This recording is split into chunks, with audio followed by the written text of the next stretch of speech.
आजकल के दौर में अधिकतर लोग अपने जीवन से असंतुष्ट हैं। उन्हें लगता है कि आखिर मैं ही गरीब क्यों, मैं ही दूसरों से कमज़ोर क्यों।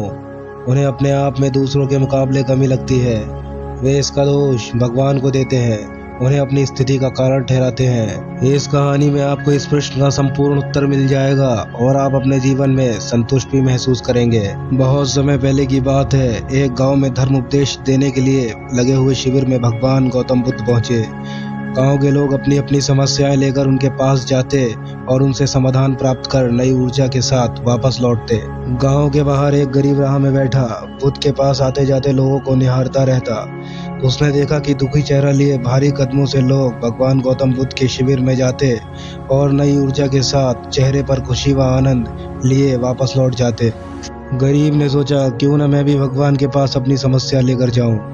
यह सोचकर हिम्मत करके वह भी शिविर की ओर चल देता है। शिविर में एक एक कर क्रमबद्ध तरीके से व्यक्ति को प्रवेश मिल रहा था, इसलिए वह भी अपनी बारी की प्रतीक्षा करने लगा।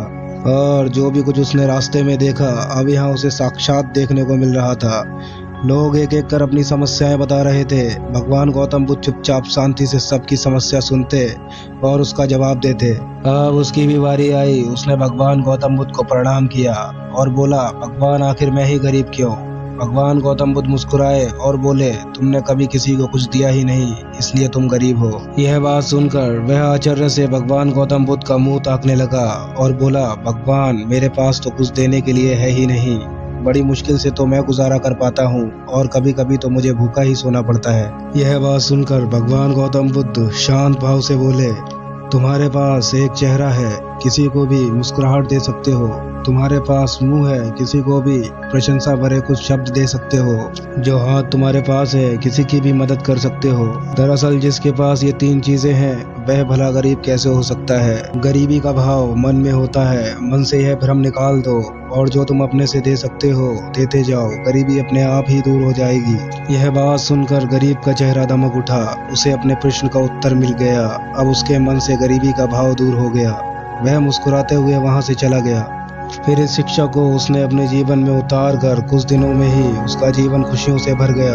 हर कहानी से दोस्तों हमें एक सीख मिलती है। मंदिर मस्जिद में भी लोग जाते हैं और भगवान से हमेशा कुछ न कुछ मांगते रहते हैं और जीवन भर घुट घुट कर रो रो कर समय बिता देते हैं। वे ईश्वर की कृपाओं को कभी ज्यादा समझते ही नहीं, कभी जीवन की महत्वता को जाना ही नहीं। इस पर कबीरदास जी ने बहुत ही बेहतरीन दोहे कहे हैं। सबके पल्ले लाल है, सभी साहूकार, गांठ खोल पर का नहीं, या विधि रहा कंगाल। यानी सभी के पास ज्ञान है, जो कि ईश्वर की एक अनमोल देन है, जिसे हम कभी जानने समझने की कोशिश ही नहीं करते, इसलिए हम सुख का आनंद नहीं ले पाते। मित्रों, मनुष्य का जीवन एक अनमोल अवसर है और विधाता की असीम कृपा का तोहफा है। हमारा सर्वप्रथम यह कर्तव्य होता है कि हम उस परम परमेश्वर की इनायतों को समझें, ईश्वर की कृपा को जानने की कोशिश करें। और इसका सबसे आसान तरीका है खुद को समझना। अस्तित्व क्या है, हमारा लक्ष्य क्या है और हमारे कर्म कार्य अच्छे हैं या बुरे। दोस्तों, हमारे पास ईश्वर के दिए हुए वो अनमोल तोहफे हैं जिनसे आज हम नई नई उपलब्धियों को पा रहे हैं। बस जरूरत है तो सही मार्गदर्शन की।